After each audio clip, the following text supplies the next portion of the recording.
What's up, Dominators? Welcome back to the ShiHai's channel, and today I present to you my post V-EB10, the Mysterious Fortune Great Nature deck recipe.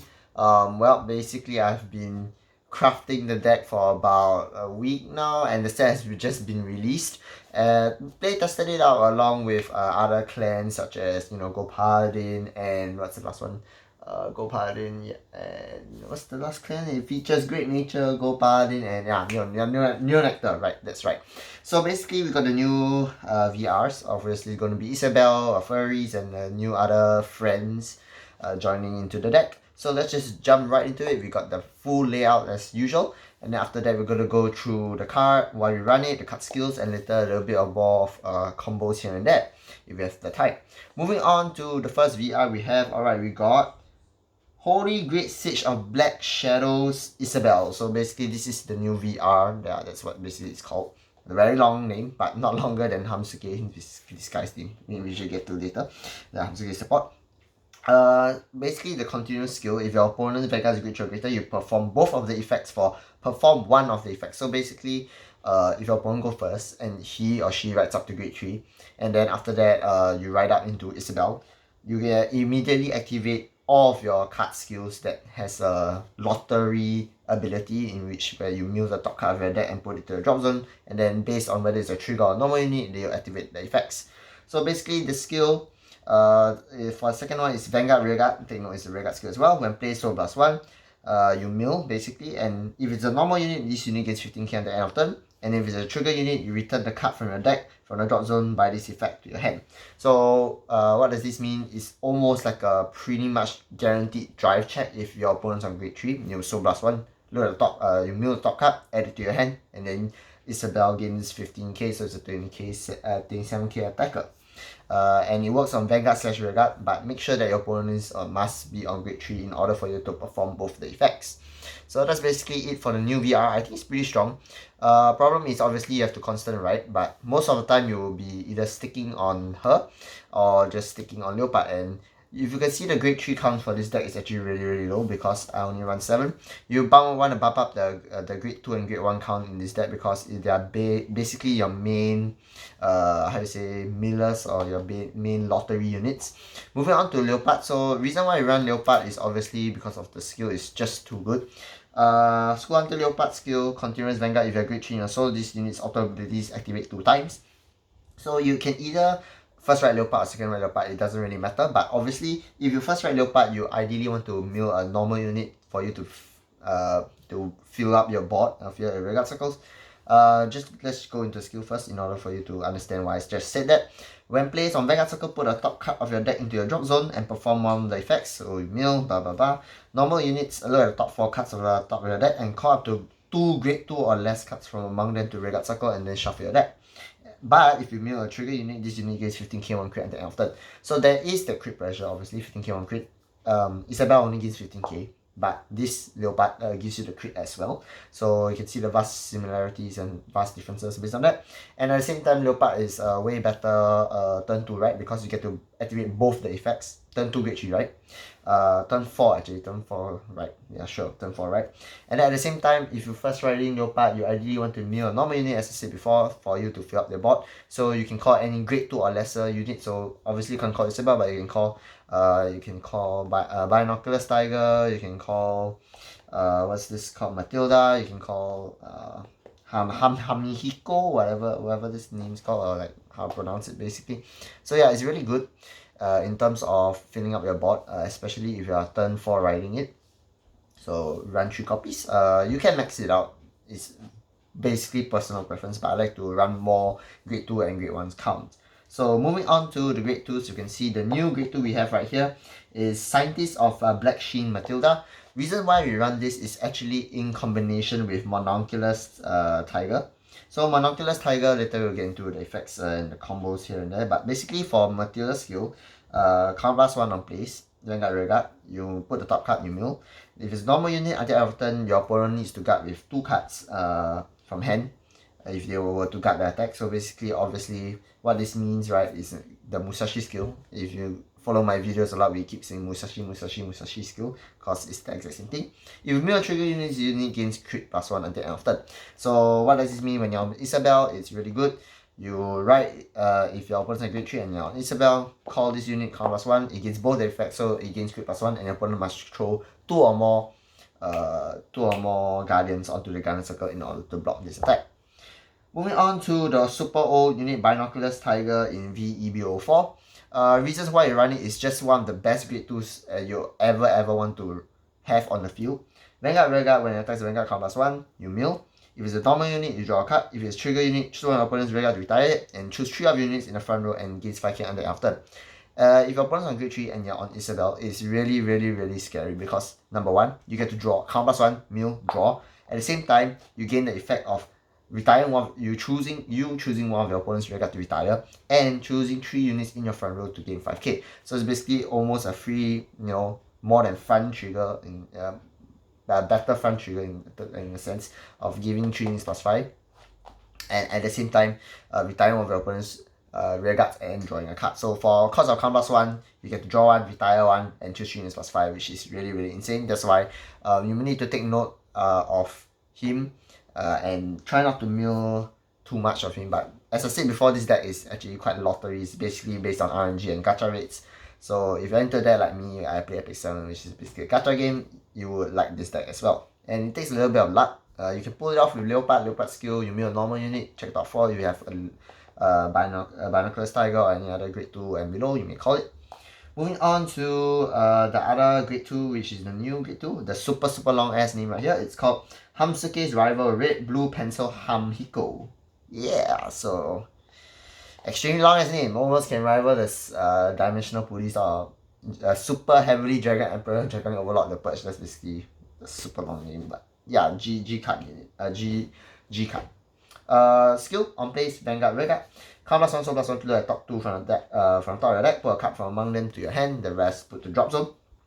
So it's ideally similar to Rectangle Magus, if you know the unit from Oracle Think Tank OTT deck.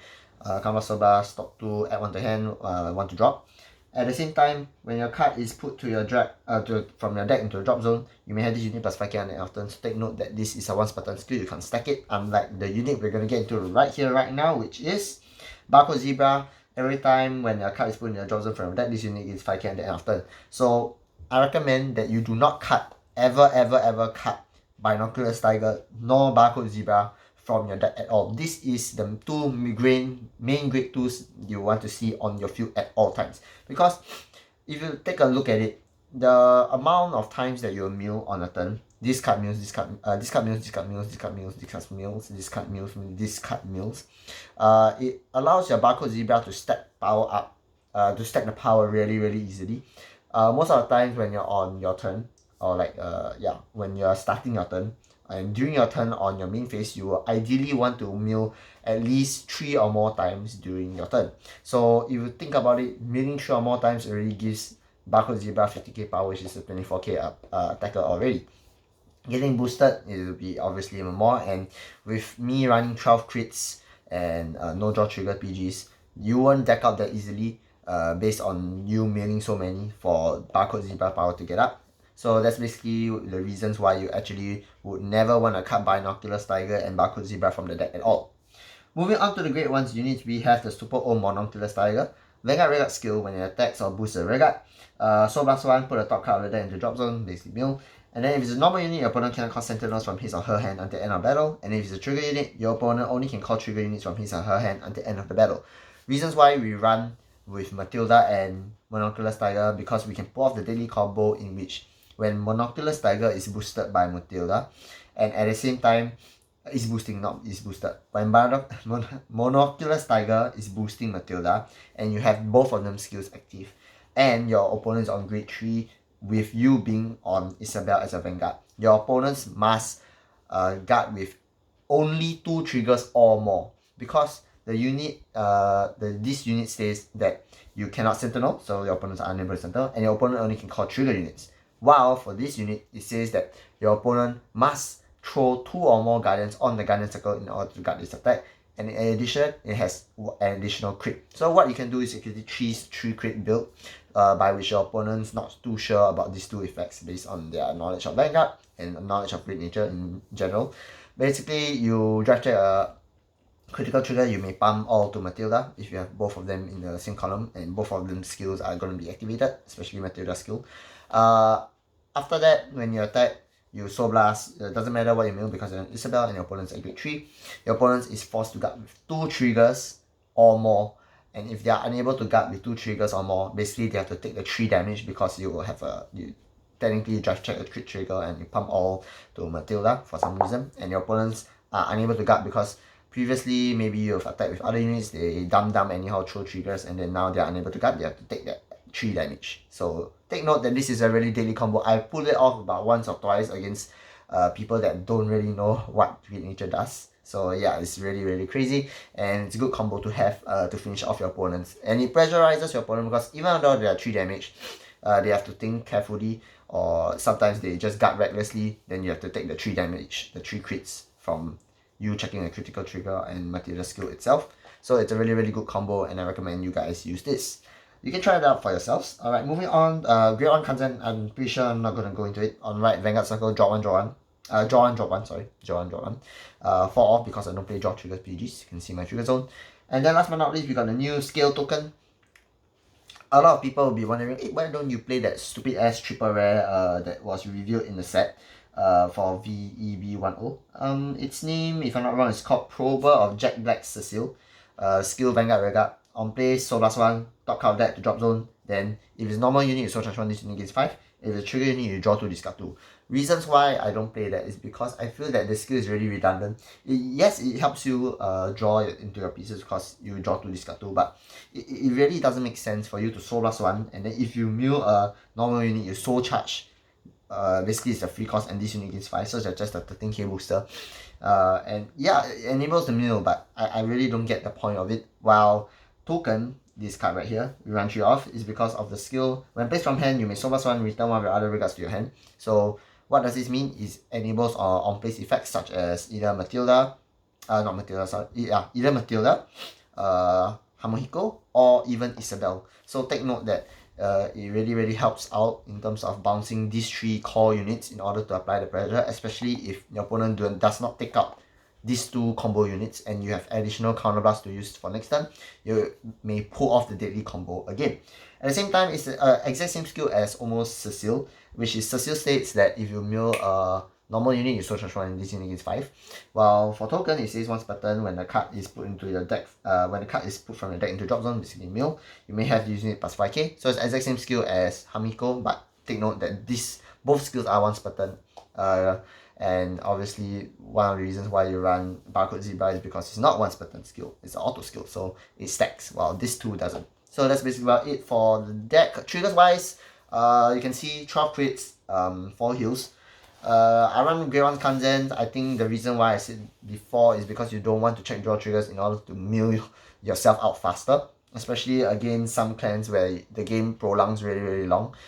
You will want to take note of your mills and try to end your opponent off as fast as possible. Reasons why I don't play fronts. You wouldn't want to check a front in the early game, especially with you milling a lot. Your grade 2 turn is quite important as well. You may ride up into Hamiko. Hamiko is V/R skill, activate the skill. If you have your opponent luckily drive checks critical trigger when they grade 1 turn, you take 2 damage. You may use Hamiko's skill, call Leopard, and then call Barcode Zebra. That's basically what I usually do during my grade 2 turn. Yeah, on Hamiko gains 5 because you mill. Leopard's going to mill for you later, and then after that, Barcode Zebra is going to get additional 5 from Leopard milling. And if you mill a trigger from Leopard's skill, you get to retire one opponent regards, choose 3 units plus 5, so 5. And basically, this is a free 19k attacker now. So yeah, I don't see the reason of running fronts because you wouldn't want to check a front in the early game, especially if your grade 2 turn sucks. Like you're just on Hamikyo and you got no other grade 2, you just attack, you just check a front, wasted because you can't really pump to any of your front regard because you don't have. Wow, checking a crit is really deadly. You can crit power, especially when your grade 2 turn is like this, as I said before. It really brings your opponent off guard and they have to guard extra cards. In the sense that they have to take more damage. So yeah, that's basically about it. Other than that, not France, XLs, obviously, you can see that this really beautiful XLs that I have, obviously Korean fan. But yeah, I'll be posting deck fights after this. A bit of a, how you say, unexpected move, because I usually do the deck fights, then I do deck recipes, but this time I'm doing the other way around because reasons. I have no time to film deck fights. But yeah, I'll try my best to get Wilson to film some stuff, and don't worry, I'll try to get I'll try my best to get Go Paladin out and New Nectar deck recipes out and deck fights out as soon as possible as well. So yeah, thank you very much for watching Dominators. I hope you liked it, and I'll see you in the next video. Peace.